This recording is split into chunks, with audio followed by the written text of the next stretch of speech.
पढ़ेंगे, सुनेंगे। शिव पार्वती तथा उनकी भारत की विदाई। भगवान शिव का समस्त देवताओं को विदा करके कैलाश पर रहना और पार्वती खंड के श्रवण की महिमा।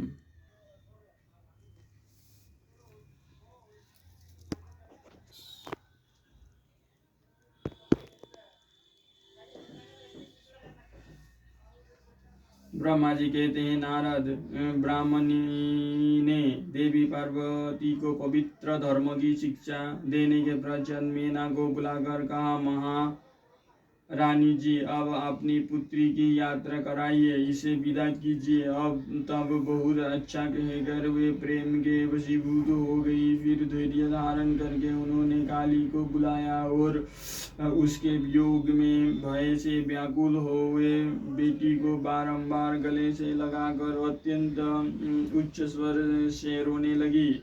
फिर पार्वती भी कंठ करुणाजनक बात कहती हुई जोर जोर से रो पड़ी। मीना और शिवा दोनों ही विरह शोक से पीड़ित हो मूर्छित हो गई। पार्वती के रोने से देवपत्नियां भी अपनी सुध बुध हो बैठी। सारी स्त्रियां वहां रोने लगी। वे सबकी सब अचेत सी हो गई। उस यात्रा के समय परम प्रभु साक्षात योगीश्वर शिव भी रो पड़े। फिर दूसरा कौन चुप रह सकता था। इसी समय आपने समस्त पुत्रों, मंत्रियों और उत्तम ब्राह्मणों के साथ हिमालय शीघ्र वहां आ पहुंचे और महेश्वर अपनी बच्ची को हृदय से और मोह बस अपनी बच्ची को हृदय से लगाकर रोने लगे। बेटी, तुम मुझे छोड़कर कहाँ चली जा रही हो? ऐसा कहकर सारे जगत को सुना मानते हुए वे बारंबार विलाप करने लगे।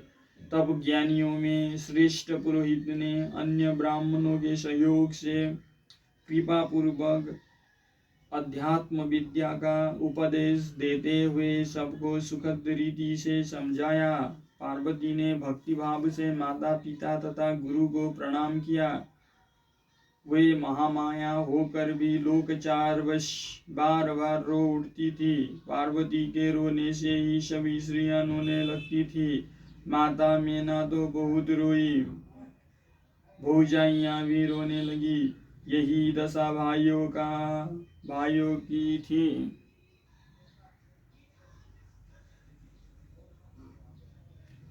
शिवा की माँ, भाभियां तथा अन्य युवतियां बार बार रोदन करने लगी। भाइयों और पिता भी प्रेम और सौहार्द बस रोए बिना न रह सके। उस समय ब्राह्मणों ने मिलकर सबको आदर पूर्वक समझाया और यह सूचित किया कि यात्रा के लिए यही समय उत्तम तथा सुगत लगना है।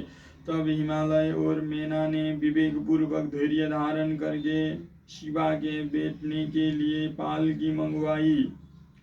ब्राह्मणों की पत्नियों ने शिवा को उस पर चढ़ाया और सबने मिलकर आशीर्वाद दिया। पिता, माता और ब्राह्मणों ने भी अपनी शुभकामना प्रकट की।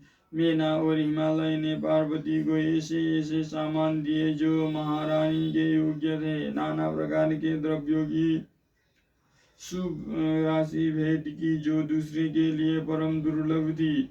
शिवा ने समस्त गुरुजनों को, माता पिता को, पुरोहित और ब्राह्मणों को तथा भौजाइयों और दूसरी स्त्रियों को प्रणाम करके यात्रा की। पुत्रों सहित बुद्धिमान हिमाचल भी स्नेह के वशीभूत हो पीछे पीछे गए और उस स्थान पर पहुंचे जहाँ देवता और संहिता भगवान शिव प्रसन्नता पूर्वक प्रतीक्षा कर रहे थे। वहाँ सब लोग बड़े प्रेम और आनंद से परस्पर मिले। उन सब ने भगवान को प्रणाम किया और उनकी प्रशंसा करते हुए वे पुरी को लौट गए। तदनंतर कैलाश पहुंचकर भगवान शिव ने पार्वती से कहा, देवेश्वरी, तुम सदा से ही मेरी प्राण प्रिया हो। तुम्हें लीला पूर्वक इस बात की याद दिला रहा हूँ। तुम्हें पूर्व जन्म की बातों का स्मरण है, अतः मेरे और आपने नित्य संबंध का यदि तुम्हें स्मरण हो तो बताओ। आपने प्राणनाथ महेश्वर की यह बात सुनकर शंकर की नित्य प्रिया पार्वती मुस्कुराती हुई बोली, प्राणेश्वर, मुझे सब बातों का स्मरण है, किंतु इस समय आप चुप रहिए और इस अवसर के अनुरूप जो कार्य हो उसी को शीघ्र पूर्ण कीजिए।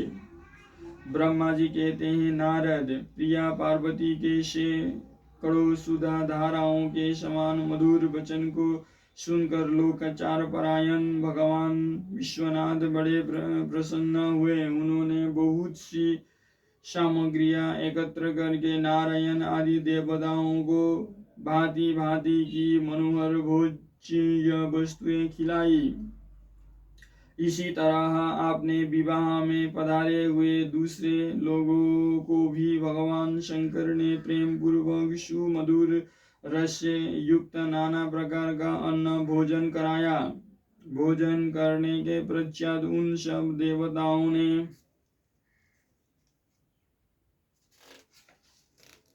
नाना रत्नों से विभूषित हो अपनी स्त्रियों और सेवक गणों के साथ आकर प्रभु चंद्रशेखर को प्रणाम किया। फिर प्रिय वचनों द्वारा प्रसन्नता पूर्वक उनकी स्तुति एवं परिक्रमा करके शिवा विवाह की प्रशंसा करते हुए वे सब लोग अपने अपने धाम को चले गए। मुने, साक्षात भगवान शिव ने लोकाचार वश भगवान विष्णु को और मुझको भी प्रणाम किया। ठीक उसी तरह जैसे वामन रूपधारी श्री हरि ने महर्षि कश्यप को नमस्कार किया था, तब मैंने और श्री विष्णु ने शिव को हृदय से लगाकर उनको आशीर्वाद दिया। तदनंतर श्री हरि ने उन्हें परब्रह्मा परमात्मा मानकर उनकी उत्तम स्तुति की। इसके बाद मेरे सहित भगवान विष्णु शिव के विदाई ले शिवा और शिव को प्रसन्नता पूर्वक हाथ जोड़ उनके विवाह की प्रशंसा करते हुए अपने उत्तम धाम को गए। भगवान शिव भी पार्वती के साथ आनंद विहार करते हुए अपने निवास भूत कैलाश पर्वत पर रहने लगे। समस्त शिवगणों को इस विवाह से बड़ा सुख मिला। वे अत्यंत भक्ति पूर्वक शिवा और शिव की आराधना करने लगे। तथा इस प्रकार मैंने परम मंगलमय शिव विवाह का वर्णन किया। यह शोकनाशक, आनंददायक तथा धन और आयु की वृद्धि कराने वाला है। जो पुरुष भगवान शिव और शिवा में मन लगाकर पवित्र हो प्रतिदिन इस प्रसंग को सुनता अथवा नियम पूर्वक दूसरों को सुनाता है, वो शिवलोक प्राप्त कर लेता है। यह अद्भुत आख्यान कहा गया है, जो मंगल का आवास स्थान है। यह संपूर्ण विघ्नों को शांत करके समस्त रोगों का नाश करने वाला है। इसके द्वारा स्वर्ग, यश, आयु तथा पुत्र और पौत्रों की प्राप्ति होती है। यह संपूर्ण कामनाओं को पूर्ण करता, इस लोक में भोग देता और परलोक में मोक्ष प्रदान करता है। इस शुभ प्रसंग को सुनने से मृत्यु का शमन होता है और परम शांति की प्राप्ति होती है। यह समस्त दुष्स्वप्नों का नाशक तथा बुद्धि एवं विवेक आदि का साधक है।